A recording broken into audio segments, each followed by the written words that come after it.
എൻ്റെ ചീരപ്രേമം അറിയണ ചീരച്ചേട്ടൻ പറഞ്ഞേ പൊന്നാങ്കണ്ണി ചീരയാണ് കൊച്ചേ ധൈര്യമായിട്ട് കൊണ്ടുപോയിക്കോളാൻ. എന്നാൽ ഒന്നല്ല ചേട്ടാ 2 തന്നേക്കാൻ പറഞ്ഞ് 2 വാങ്ങിയിട്ടുണ്ടായിരുന്നേ.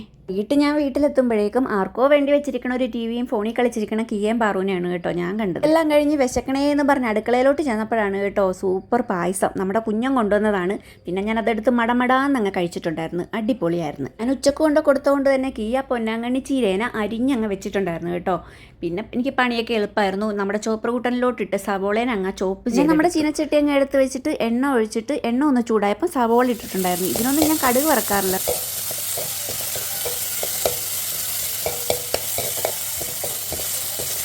സവോള വഴന്ന് വരണ സമയം കൊണ്ട് ഞാൻ തേങ്ങ ചിരണ്ടാൻ പോവുകയാണ്. അപ്പോൾ 2 പണിയും കൂടെ ഒരുമിച്ച് നടക്കുമല്ലോ.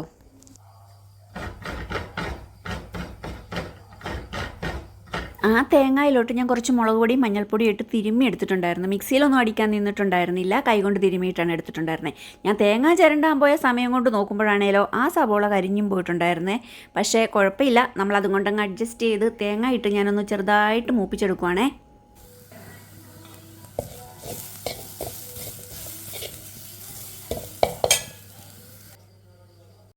തേങ്ങയെല്ലാം ഒന്ന് ചെറുതായിട്ട് മൂത്ത് വന്നപ്പോഴേക്ക് ഞാൻ ആ ചീര അതിനകത്തോട്ട് ഇട്ടിട്ടുണ്ടായിരുന്നു.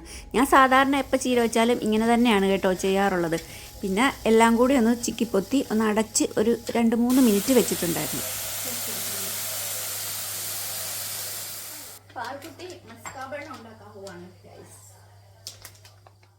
നമ്മുടെ പാർക്കുട്ടിയാണെങ്കിൽ ബൺമസ്ക ഉണ്ടാക്കണം എന്ന് പറഞ്ഞിട്ട് വന്നിട്ടുണ്ടായിരുന്നു. ഞാനപ്പോൾ വൈകിട്ട് വന്നപ്പോഴേക്കും ബണ്ണും ബട്ടറും എല്ലാം വാങ്ങിയിട്ടായിരുന്നു വന്നിട്ടുണ്ടായിരുന്നത് കേട്ടോ. ആൾ വന്നാൽ എപ്പോഴും ഇങ്ങനെയാണ്, പുതിയ പാചക പരീക്ഷണങ്ങളാണ്. ഇതിന് മുന്നേ ഞാൻ പറഞ്ഞിട്ടുള്ളതാണ്.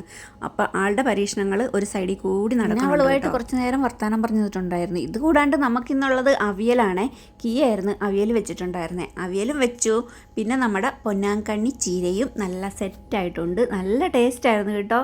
എനിക്ക് ഭയങ്കരമായിട്ട് ഇഷ്ടപ്പെട്ടു. എനിക്ക് മാത്രമല്ല പാർക്കുട്ടിക്കും എല്ലാവർക്കും ഇഷ്ടപ്പെട്ടിട്ടുണ്ടായിരുന്നു. പിന്നെ നമുക്കുള്ളത് മീൻകറിയാണ്. മറ്റേ പാക്കുറിച്ചിൽ എന്നാണ് ഇവിടെ പറയണേ, ആ മീനായിരുന്നു കേട്ടോ. ചിലർക്കൊക്കെ ഇതിന് സി ഡി അങ്ങനെ എന്തോ ഒരു പേരും കൂടെ പറയുന്നുണ്ട്. ഇതാണ് നമ്മളിവിടെ പറയുന്ന പാക്കുറിച്ചിൽ.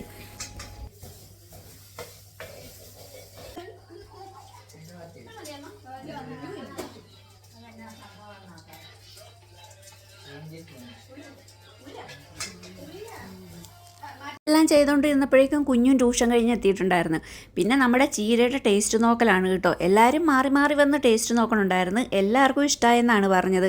കഴിക്കാത്ത കുഞ്ഞു വരെ നമ്മുടെ പൊന്നാങ്കണ്ണി ചീരയുടെ ഫാനായിട്ടുണ്ടായിരുന്നേ.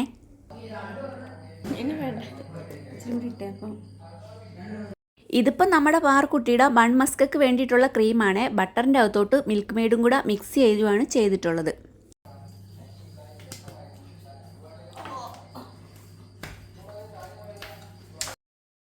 എൻ്റെ പൊന്നെ, ഈ ക്രീമാക്കിയപ്പോൾ തന്നെ ഇതിനെന്തൊരു ടേസ്റ്റാണെന്ന് അറിയാവോ. ഞാൻ ഇടയ്ക്കിടയ്ക്ക് പോയിട്ട് തോണ്ടി തിന്നുന്നുണ്ടായിരുന്നു കേട്ടോ. അമ്മക്ക് പക്വത ഇല്ലെന്നും പറഞ്ഞ് പാർക്കുട്ടി എന്നെ വഴക്ക് കൂട്ടണുണ്ട്.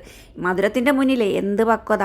എന്നാൽ പിന്നെ പാർക്കുട്ടി പക്വതയോടെ നിന്ന് ക്രീം ഉണ്ടാക്കട്ടെ എന്ന് വിചാരിച്ച് ഞാൻ ചോറിനാൻ വേണ്ടി പോയിട്ടുണ്ടായിരുന്നു. പൊന്നാങ്കണ്ണി ചീര കൂട്ടിയേ ചോറിനാമ്മ എന്തൊരു ടേസ്റ്റായിരുന്നെന്ന് അറിയാവോ. ഇപ്പം നിങ്ങൾ കണ്ടുകൊണ്ടിരിക്കണതേ ഞാൻ ചോറ് കഴിക്കണം കണ്ടിട്ട് കൊതി മൂത്തിട്ട് ഓടി വന്നിട്ടുള്ള കുട്ടിപ്പട്ടാളങ്ങളെയാണ് കേട്ടോ. ഞാൻ ചോറിനണം കണ്ടപ്പം എല്ലാവർക്കും വിശപ്പ്. കുഞ്ഞും ചിപ്പും പാറും എല്ലാവരും വന്നിട്ട് എന്നോട് ഓരോ വായി ചോറ് വാങ്ങിച്ച് കഴിച്ചുകൊണ്ടിരിക്കണതാണ് കേട്ടോ ഇപ്പം കാണുന്നത്. അങ്ങനെ അതെല്ലാം കഴിഞ്ഞിട്ട് കയ്യും നിന്നപ്പോഴാണ് ബൺമസ്ക റെഡി ആയിട്ടുണ്ടെന്ന് പാർക്കുട്ടി പറഞ്ഞത്. പിന്നെ ഒന്നും നോക്കിയില്ല, ഒരു ബൺമസ്ക ചാടി അങ്ങ് എടുത്തിട്ടുണ്ടായിരുന്നു. ഞാനാണേലോ ഇച്ചിരി ക്രീം കൂടുതൽ വെച്ചിട്ടാണ് കേട്ടോ എടുത്തിട്ടുള്ളത്. കാരണം ഞാനൊരു മധുരപ്രേമിയാണ്.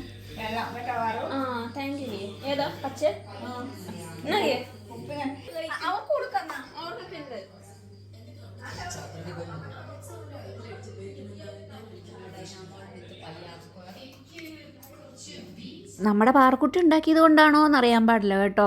ഒടുക്കത്തെ ടേസ്റ്റായിരുന്നു. കഴിച്ചിട്ടും അങ്ങ് അലിഞ്ഞു പോകുമായിരുന്നു വായിലെ. പിന്നെ പാർക്കുട്ടിക്ക് ഇറാനി ചായ വേണമെന്ന് പറഞ്ഞിട്ട് ഇറാനി ചായ ഉണ്ടാക്കാൻ എനിക്കറിയാൻ പാടില്ലാത്തതുകൊണ്ട് സാധാ ചായ കൊണ്ട് അങ്ങ് അഡ്ജസ്റ്റ് ചെയ്തിട്ടുണ്ടായിരുന്നേ. എല്ലാവരും ഇതൊക്കെ ഒന്ന് ട്രൈ ചെയ്ത് നോക്കണം കേട്ടോ. അടിപൊളി ടേസ്റ്റായിരുന്നു. എല്ലാവർക്കും ഇഷ്ടപ്പെട്ടു. ഇപ്പോൾ പുതിയൊരു വീഡിയോ ആയിട്ട് വീണ്ടും കാണുന്നവരെ tata bye. Okay, see you. Video ഇഷ്ടപ്പെട്ടാൽ ലൈക്ക് ഷെയറും സബ്സ്ക്രൈബും ചെയ്യണേ.